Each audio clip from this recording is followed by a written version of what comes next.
Hello, everybody. My name is Zachary Ronaldo, better known online as ZachTheBold, and welcome back to Bold Takes and Brash Decisions. As you can probably tell, I'm already sweating like a hog. I have a different setup because people are like, this sounds too bad to be a podcast. So now I have a whole thing and I can hear myself back and hopefully it'll be better. All right. But thank you. Shout out to Robbie's Reptiles for telling me my audio sounded terrible. And that it should be better. First things first, I have an agenda. Things are a little bit more, set up this time around. There were a couple of great comments that I saw when I first uploaded the video within the first 2 days. Thank you to everybody who did watch or listen to the original episode. Had a lot of fun with it.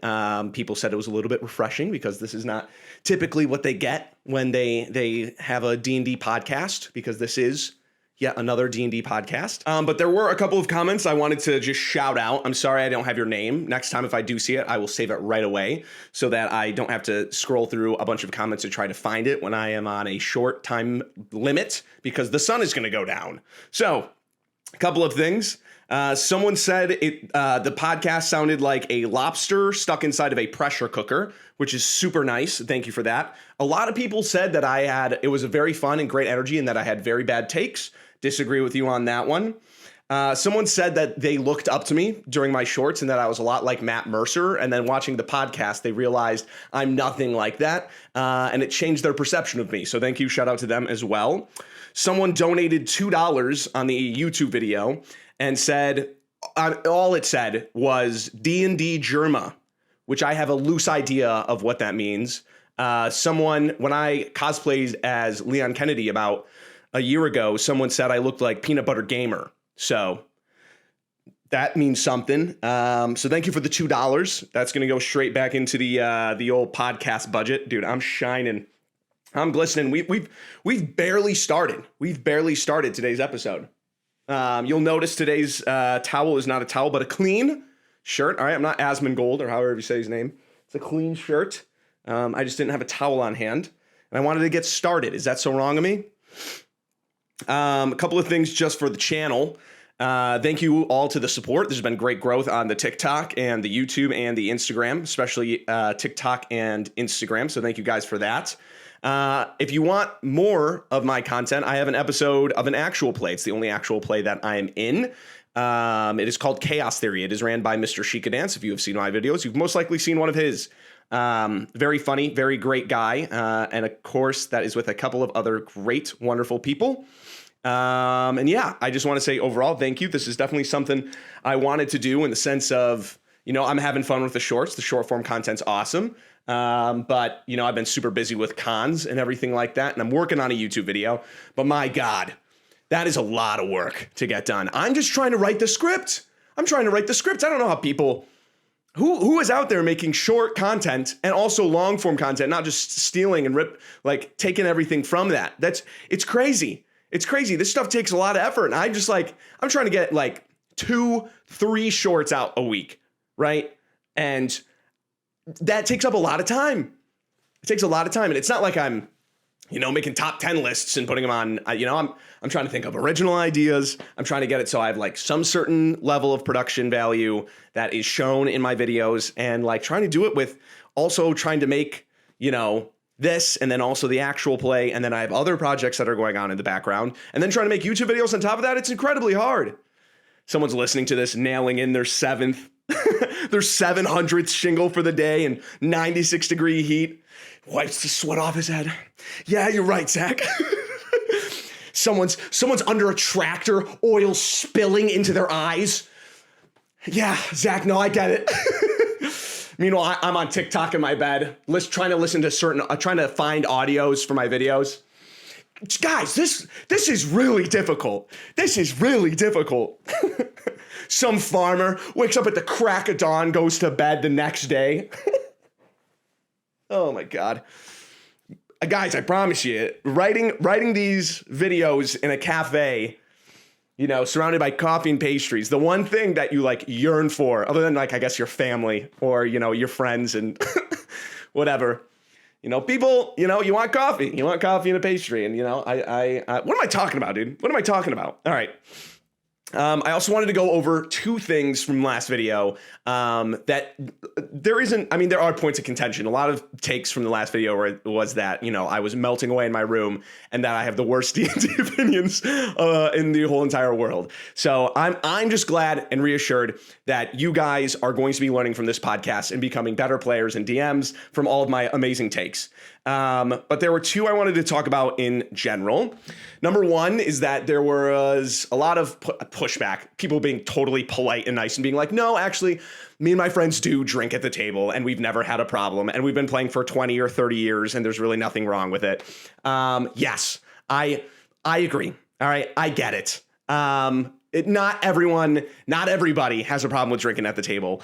Some people are great friends. They will always be great friends. They can handle it and whatever. But if I'm the one to tell people to be like, okay, I set a 2-drink maximum at my table. Well, then next thing you know, in a month, I'm going to get an Instagram DM where someone's like, my boyfriend went on a rampage and beat the crap out of my DM.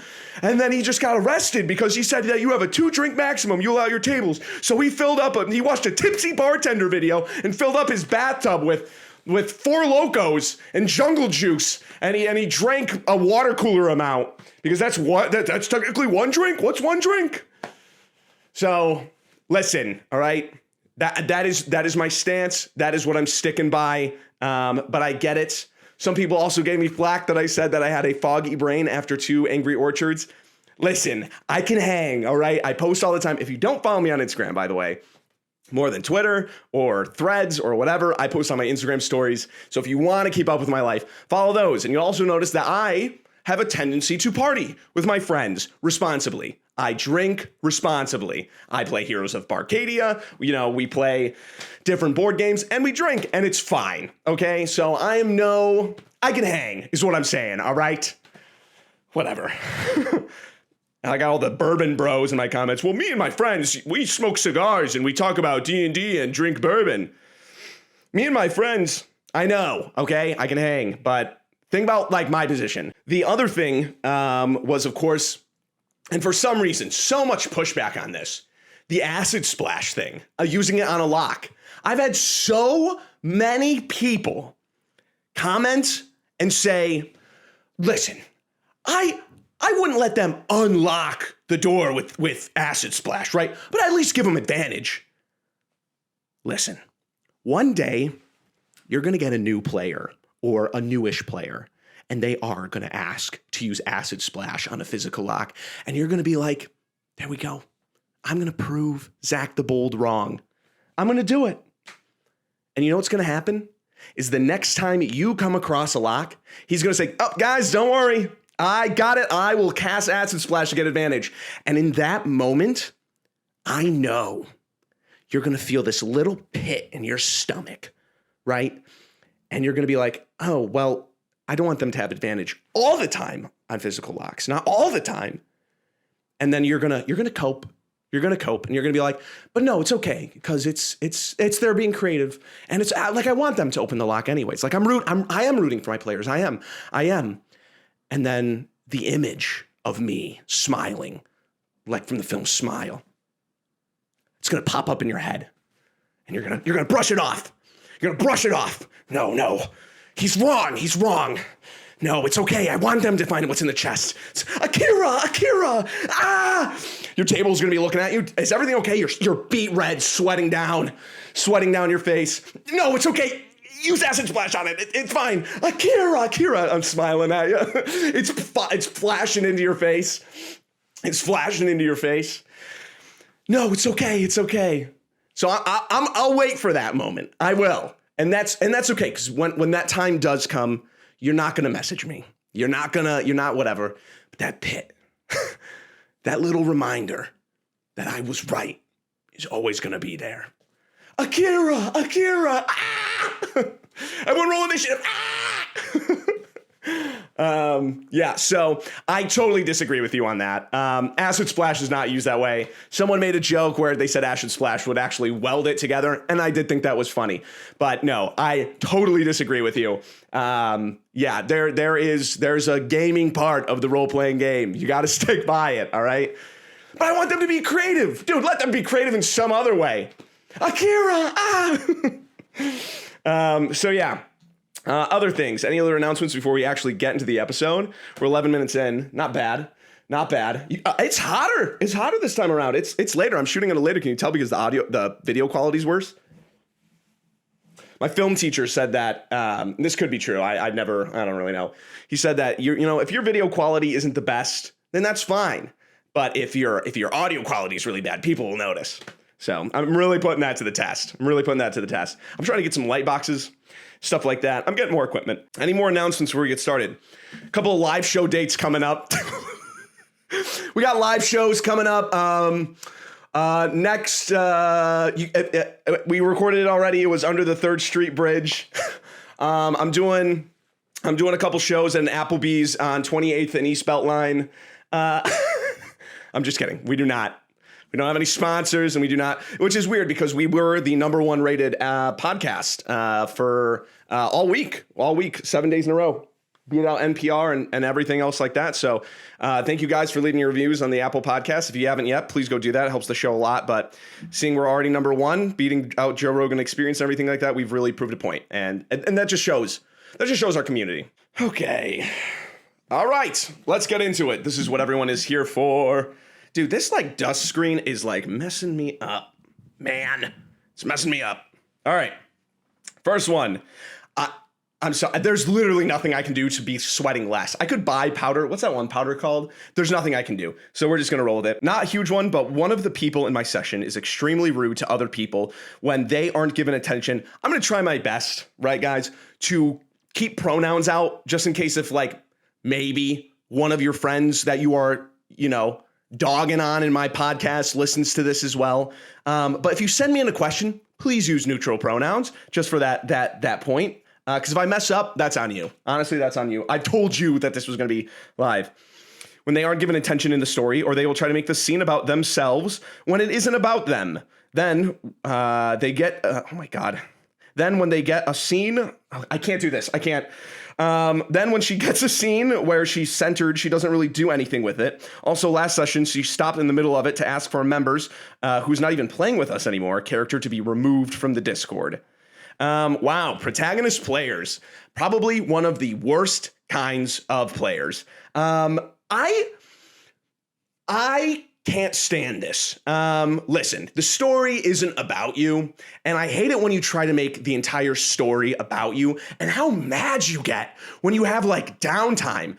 Listen, please stop butting in. And you know what I found? You know what I've really found where this all stems from? It comes from people using their OCs in their game.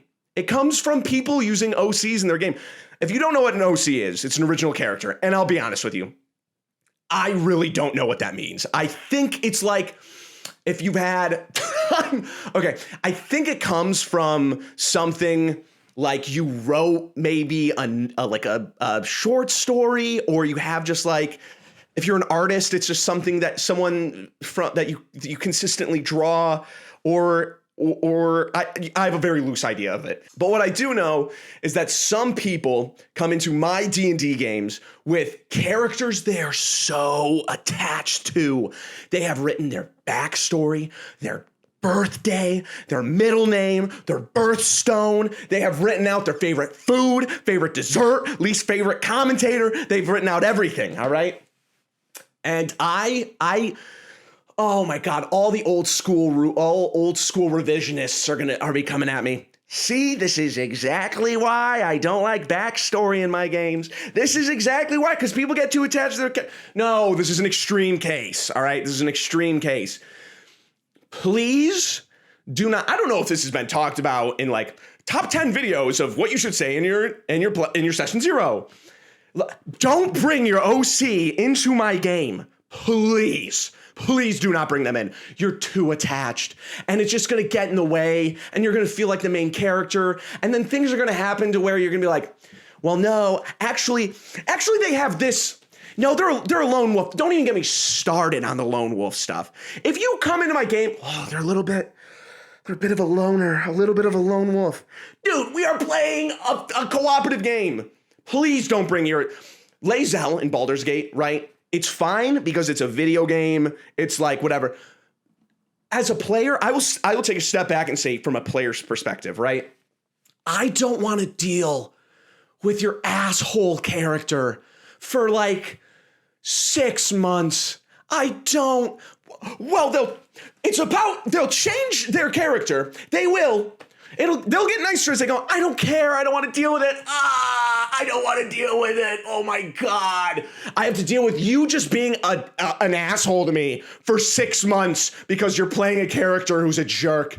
Can we just play cooperatively, please? Is that so hard? That's the thing about, that's why people act so weird too in D&D sometimes, because they're like, well, my character would do this. When you think about why is it when we get into, as DMs or players don't think about it as much because they kind of see D&D as a different medium. So this is kind of going out. This is going out to my players who think about it and my DMs who, put a lot of thought into their games.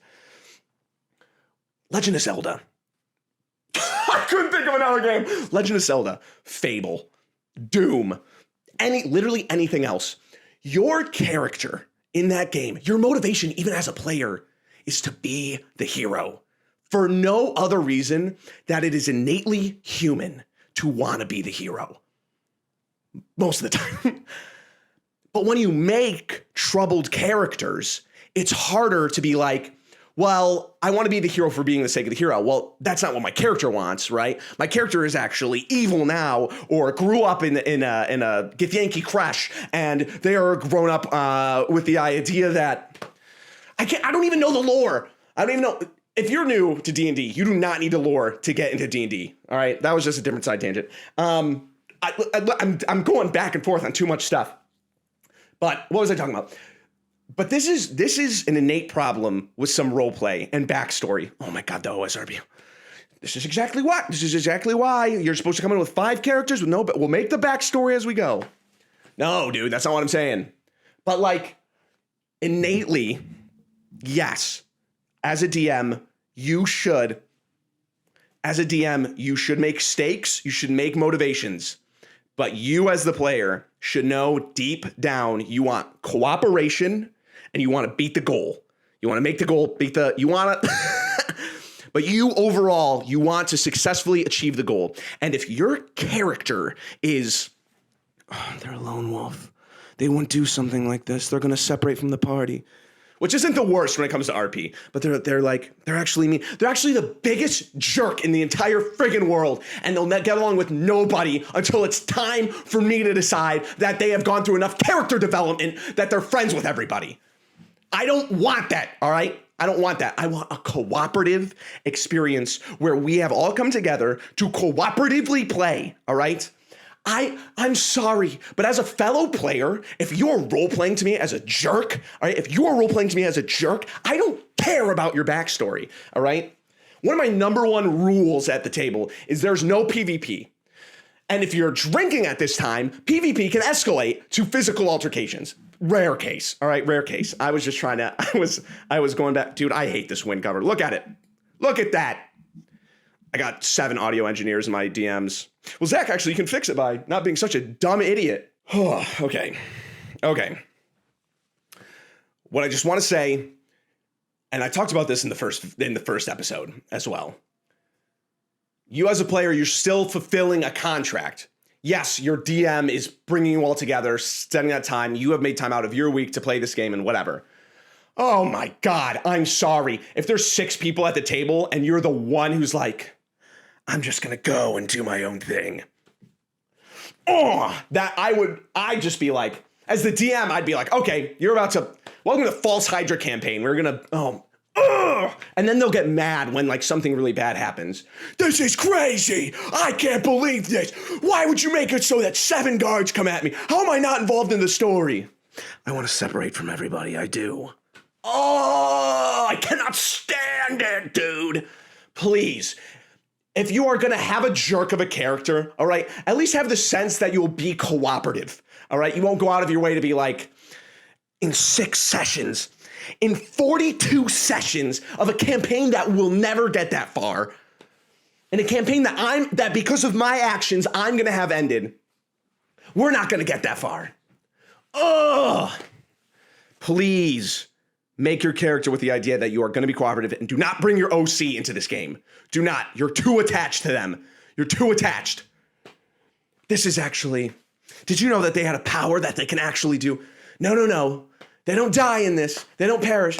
Dude, why can't I say that in TikToks? Do you know how hard it is? I don't even know if I can say it in this. I don't even know if I can say it in this. Cloud perish, cloud unalive, perish. And then people are in my comments, why isn't he saying that? I don't know, man, because people say I can't. Because I don't know if the algorithm will, whatever. I don't know. Oh my gosh, can't stand it. All right, I gotta reread, just double check that I got everything in this that I wanted to say. How do you deal with it? How do you deal with protagonist players? As a DM, of course, just be like, you can always be, hey, listen, if they try to split the party, you can always be like, I don't really have the management to be able to like keep track of what's going on here and also with what's happening with everyone who actually wants to play a cooperative game together. So I'm just going to ask you generally, like, could you do that? And that's just your person-to-person speech. You could put something in your game where you're like, well, you know, if you do walk too far away, you guys are soul linked. And if that thing is shattered, like you will go unconscious. Or whatever, all right? That's my advice for that. If you think you are being a protagonist player, you're probably not, because protagonist players will not think about that. But always try to give, space for other people to talk and whatever. But if your party's not doing anything, right? If they're like, well, let's go do a tavern dating simulator. And if that's what you signed up for, fine, that's great, whatever. It's not my game, but that's fine. But if that's what they're doing and your DM's lost because he's made an open sandbox that he doesn't know and he didn't prep anything for, and then you're like, well, let's start, and you're 17 sessions into a campaign, nothing's been done, the plot hasn't been revealed, there's no story, there's no tension, there's no nothing. You can take initiative and be like, so any bad looking enemies around? Is there anything I can do? Is there anything? Okay. That's what I can say. And if someone does talk to you about being a protagonist player, it's fine. Take a step back, see how others react, whatever. You can change. It's all right. All right. Okay, so we have a dude that is very much into his own RP, that he'll often antagonize himself to the rest of the party, but out of character still absolutely wants to be part of the party, making this weird dichotomy of, dude, no one likes the way you play your character, versus we like you as a person. So anyway, yeah, I guess the question is that at some point, do you make concessions on your character for sake of the vibes? I just talked about this. I thought when I put these questions together, I thought I was like, this is going to be a protagonist player video. And then the next question is not about it. Remember, I loosely look at these, and you could tell in the first episode because I was like jumping to conclusions all the time. Yeah, this is the same thing with like joking players. After a certain time, if you're a good player, like if you are having like what you're doing and you have the self-awareness and everything, you're gonna be caught up in a long campaign and you're gonna be like, this sucks. I want to play just a well-rounded individual because I hate being a jerk or I hate being the funny guy. And yeah, I think there's always an out. You can always talk to your DM and be like, well, I say this, and then DMs will be like, no, actually, I put so much effort into this character. Dude, let me change. I thought this was going to be like a 5-session like game, and now we're 3 years later, and we're still playing the same thing. Like, let me change. So if you are the player and you're in this position, ask to change, and hopefully your DM will be like, thank God, finally, you've come up to me and ask. And if you are like a friend of the player who is like that, just be like, hey, it is kind of creating this weird tension at the table. And it's kind of annoying that you push back on every idea you have without offering solutions. And it's really clogging up our game. And I work 60 hours a week. And I have 4 hours to play this game, and it's the one time I'm happy all week, and you ruined that for me. And maybe, hopefully, the gears in their brain will start turning, and they'll be like, oh, maybe I should be the worst player in the world. Maybe I shouldn't make this all about me at some point. Ow! Light bulb comes on. Bing! Bing! Light bulb comes on. Oh my gosh, I'm being a nuisance to all my friends who are taking time out of their week to play this together. Bing! Akira! The soundboard going off. That's what I'd say. But yeah, that's what I'll say for red antagonist, protagonist. Have I been saying antagonist? It doesn't matter. You get it. You got the idea. Whatever. I had a friend. Oh, here we go. I had a friend completely derail a campaign by attacking our entire party. Ooh, baby. Without even discussing it with our DM. None of us were happy and we all dropped out soon after because our characters were unceremoniously murdered by him. He didn't even tell us why. He just said, because I wanted to.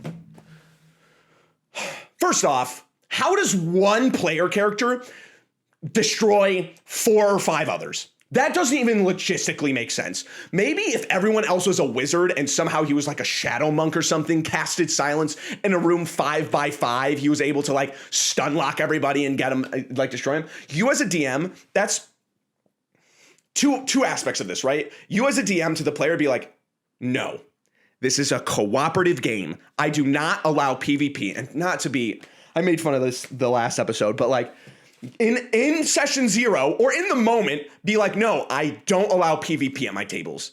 Why? Because Jack over here brought his OC that he's been writing for 7 years, and now he's fuming red because ZachTheBold told him he could have a 2-drink maximum. He's drunk an entire bottle of Grey Goose that he got at Costco for $7.99. Now he's freaking out. He's wrapping his fists up in boxing tape, and now ZachTheBold's a jerk for it. That's why. Because if there's going to be real contention, right? You have built this backstory of this character and you come into this idea that you're going to have this wonderful game and play with my friends who love me so much.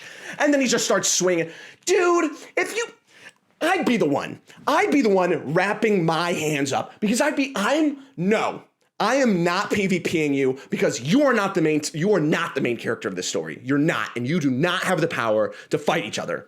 That doesn't mean like I don't have a contingency Batman plan if my DM does at any point like narratively satisfies that PvP, like whatever. But I don't like it and I don't want to do it and I don't want to write it in. And it's just not what the game's about. It's not what the game is about.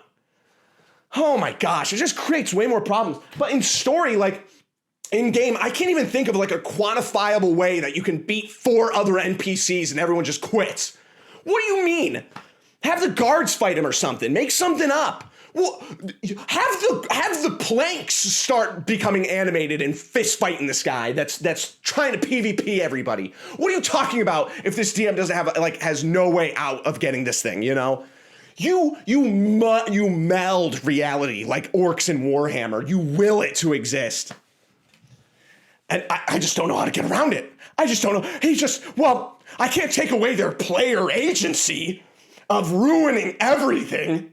Once we were fighting my character's rival, and our DM gave us the worst, most missable hints ever to defeat him, which he never teased, would be some crazy mystery revelation, and got mad when we said we were completely out of ideas and told him to throw us a bone, in which he absolutely refused, and pretended it was like a foreshadowed event that had clues and moments where a villain would be constantly smack-talking my character to me almost directly to me because he personally didn't like him, and he arguably didn't fit in his story. So the person who wrote in, his character did not fit into the DM's story, whether it be aesthetically or thematically or whatever. It doesn't specify. We argued pretty badly, but it worked out in the end, even though we all had to take a timeout. At this point in the campaign, our DM was very much over being the DM and wanted to wrap up the story, so we didn't have much patience to begin with. I know he should have taken notes, but how am I supposed to take notes when all he was doing was just bad-mouthing my character and my interests and Beatles every chance? Okay, so there's a lot of layers to this. Okay, so if you are a DM, right, and you are striving to be a good DM, you want to make interesting fights, you want to like toss it up just to be like, you know, there's different goals other than like fighting the other character, and like maybe there's like different ways to go about it. Maybe there's like, you know, there's a Dark Souls 2-esque like way to defeat a boss that's not like overtly stated and whatever. If you do have something like that, it's really unfair to your players to just TPK them right then and there. You can't go out of your way to like make something that's super convoluted, because you also have to think the picture you have in your head is different than the picture they do. No matter if you narrate down to the hair follicles being grown on the arms of your big bad, they're going to have a different idea of what that looks like. You can't blame that. You can't end the story there because you have made it so they have to like go underneath the fighting arena and destroy.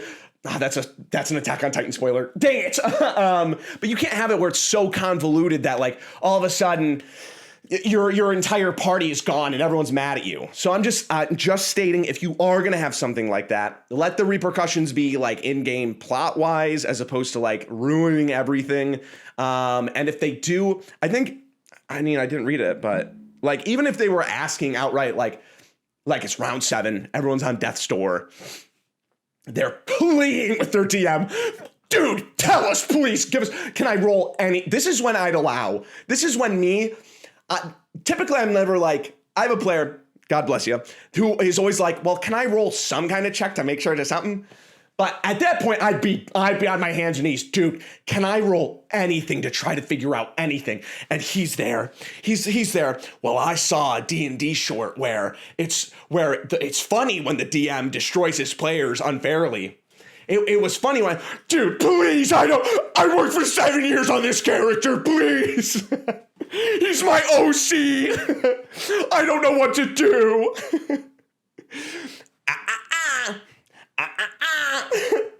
Nope, you're gonna have to figure out this puzzle.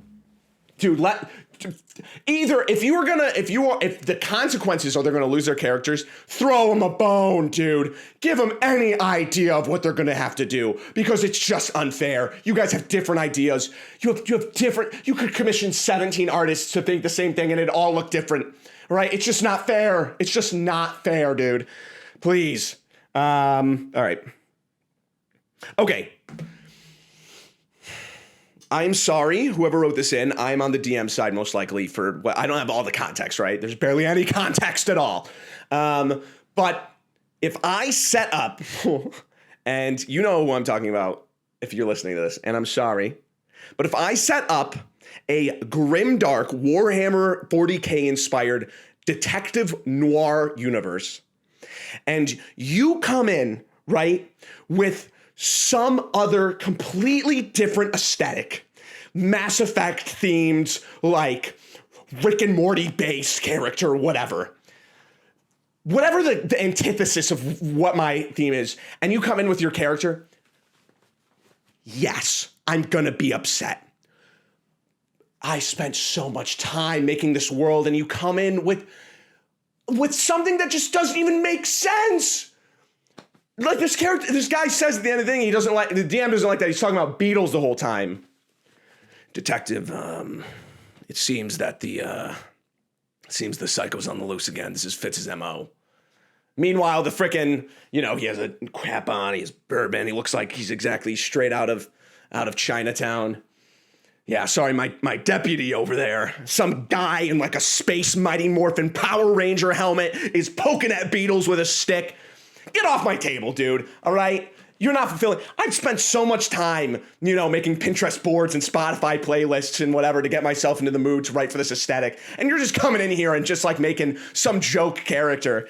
Whatever. Okay, we need to sit down and we need to talk about this because your character does not fit my world. Keep that character for a different game that'll fit in better. But like, please, I spent so much time building this world to fit a certain aesthetic because genred, thematic games and worlds are the best thing about D&D. Like, Faerun's awesome and general fantasy's cool and whatever. But like, if I put the time to make in like a dark, deep world that's intricate and like is definitely not a ripoff of The Wolf Among Us, like, come on, just bear with me here, please. That's just what at this point, the campaign, the DM was very much over being the DM. This has happened before, and I wanted to wrap up the story.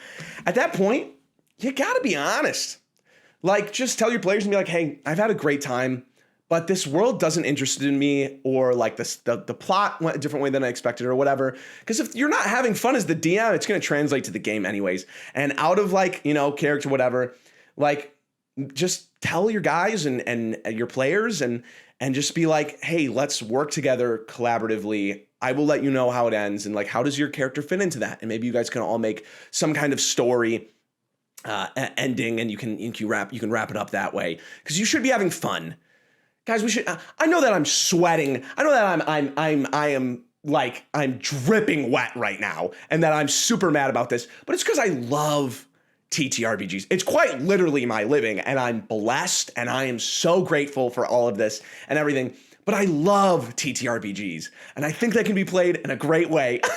But like, everyone's getting too caught up on pleasing others and making sure everyone has their own like share of the story, and it just turns into like this logistical nightmare. It turns into homework and work, and then it's like you go and you work your 9 to 5 only to come home and be like, tomorrow I gotta play and I gotta get everything together. And guys, it's a hobby. It's supposed to be fun. That's what's awesome about everything. You know, you listen to Critical Role and Dimension 20 and NADPOD and Adventure Zone and everything like that, and you're like, this is so cool, and it reignites that spark, and you're just like, wait a minute. It's like, you got sucked backwards. It's Chris Evans at the end of Snowpiercer. You're looking on to like a beautiful sunset, and you're just there. You're a Tony Soprano in the middle of the desert, and you're like, I get it. I was supposed to have fun. This entire time, I was supposed to have fun. And the campaigns end, and the friends move apart, and then you meet them one day again at the supermarket or something, and you're like, why did we ever stop that? Well, I stopped having fun. Now I think about now that I think about it, when we were on the cusp of figuring out who the big bad was, I got Mighty Morphin in the corner poking beetles. My OC of 7 years trying to figure out this Jim Butcher inspired. It's about having fun. And if you're not, and as the DM or as the player, things will go on. You'll make another campaign. You'll play another thing. It's fine. You'll always have another chance to play. It's about having fun. This is a hobby, and it's fun, and it's great to tell stories, and it's great to be interested. But if it's becoming a chore, you're involved in 5 games at once, you've lost the spirit of like what it means to be playing this game and why we do it, take a step back, and that's okay. That is okay. The GM is a very sweet friend, but his sessions are all the same. The first red flag came when he said his only D&D experience before GMing was catching a D&D YouTube series. The second was that in his session 1, he faded in our characters in a tavern and asked us, what do you all do? Hoping we'd come up with a mission and a team bond on our own. The third came when the session 2, he completely forgot my character's backstory.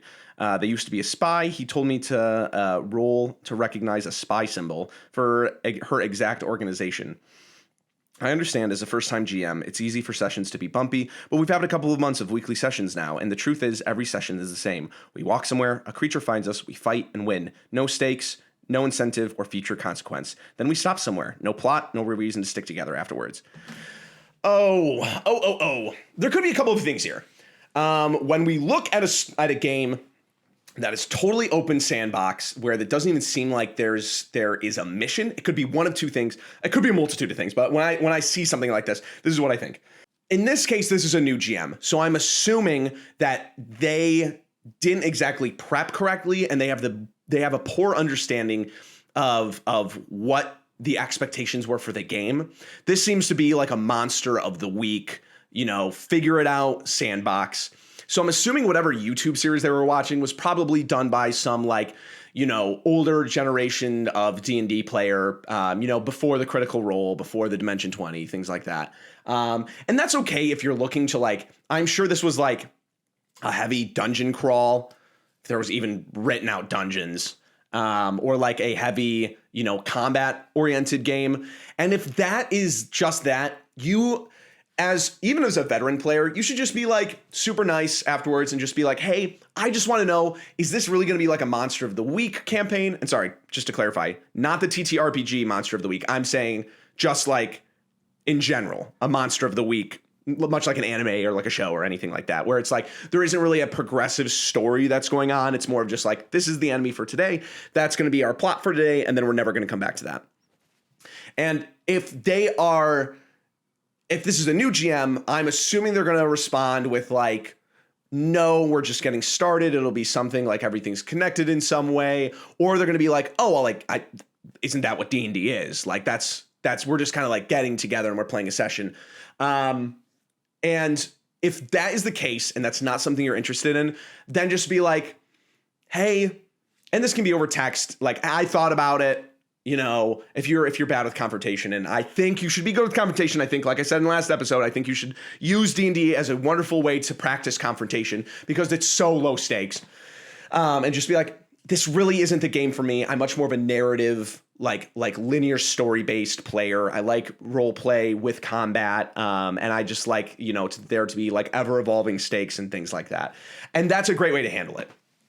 Now, if your DM is trying to run a game like that, where it is story based, and you'll give them the benefit of the doubt, right? Because you've been running this game with them for several different months, and they have to be learning something because they're watching a YouTube series on it, right? So they have to be learning something at some point, and they have to realize, like, maybe if I don't have any stakes, or if I just let my characters do whatever, or if I have no plan whatsoever, then nothing's gonna happen, and eventually my players are gonna get bored, and they're gonna be like, why am I still playing this game, all right? Listen, let me get started with something, right? What am I thinking of? I'm thinking of something here. He's about to make a reference, ladies and gentlemen. He's about to make a reference. Oh, I'm thinking of Monster House. I don't do rinky dinks, tuck-ins. I don't do playtime, whatever. Listen, I don't like shopping episodes. I don't like dormitory My Hero Academic episodes. I don't like slice of life episodes. I don't like dating sims. I don't like any of that, all right? Because it wastes time. I'm blessed to be able to play in the amount of games that I can right now, and I still cannot stand that. Where do we as DMs all of a sudden just forget everything about good game design? It's a TTRPG, right? Listen, I get it the first time we walk into a shop. Hello, whatever, let's role play, let's talk. Maybe we can use conversation on the town. But if I walk away and I'm like, oh, I forgot a health potion, and we just interacted for this guy for the last hour and a half. We've talked to this shopkeep, gained nothing, and then opened up the shop, whatever. And intricately, one by one, I'm told every single thing. Opened up the DM's guide, open it up to like the common items that you find in a shop, and I read off every single thing, and it takes 45 minutes to get through it. Why is it that I'm like, DM, hey, I forgot to buy a health potion. Can I just say that I did? You're gonna have to go back in the shop. Like Poltergeist, like that scene in Poltergeist. Ah! Oh my gosh! I can't, listen, I love roleplay, but I hate filler. Oh, I hate it. Please, dude, please do not make me go through this filler. I really don't want to. When I have a shop in my game, it is essentially the guy from Resident Evil 4. He opens up his thing. What you buying? What are you selling? And I have like a pre-written sheet. This is everything you can buy. This is how much it is. It's like a video game. And when they're in the different shops and I'm walking around town for 3 sessions, well, do you have any potions? You have to go to the alchemist. Why? Why do I have to do that? Nothing's been going on. Oh my gosh, please.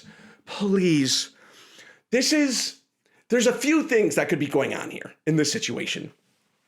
But, oh my gosh, guys, think about, this is not Simon's Quest. I was not alive when Simon's Quest first came out. But like Castlevania 2 Simon's Quest, like go and grab the hearts and bring them back. Why is there backtracking in your D&D game?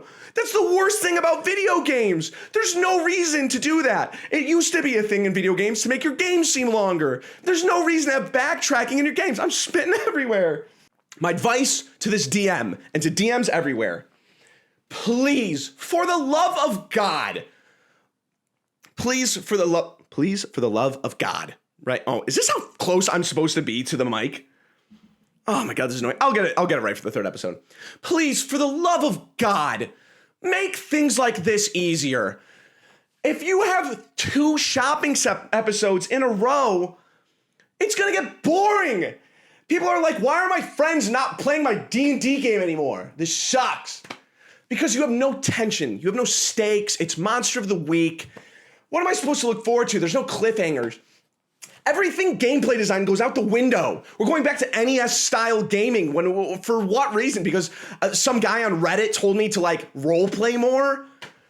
And then when it comes to story beats, it's like, what episode of like the greatest show ever is just a shopping episode?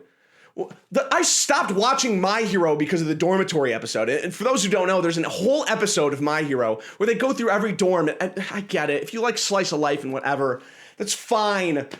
But there's 6 people at the table. Nothing's happened in 4 months. I haven't leveled up in 3 years.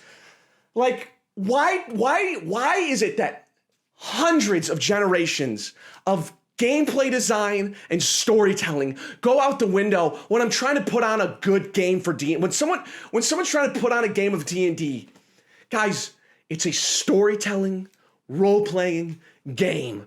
There's basic foundations for that written out everywhere, and just take those and just mash them together. We're on the 3rd part of the rising action. The climax is just over the horizon.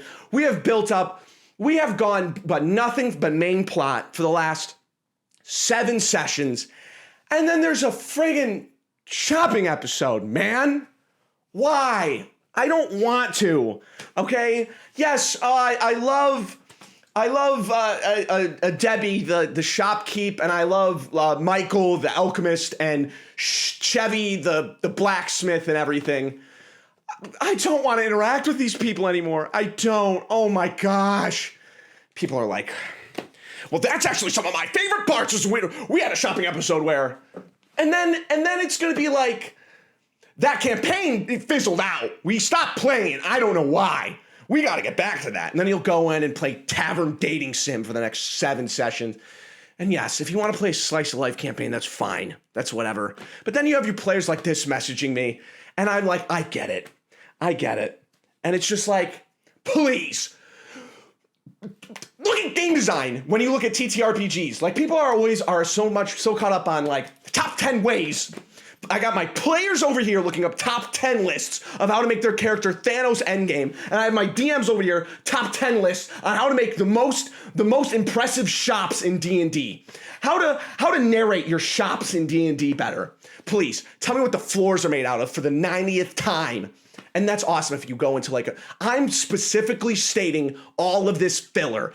Why do we have filler on something we can only play for 6 hours a week? If that, maybe a month, right?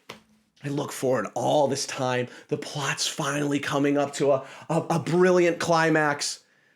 Well, time for a shopping episode. I think it's time to go hunt down this monster somewhere. And it's never going to have any connection to the main story. And even then, it might be even taken away later on. So that's my advice to DMs. And instead of looking up, this is not a dig at any content creator or anything like that.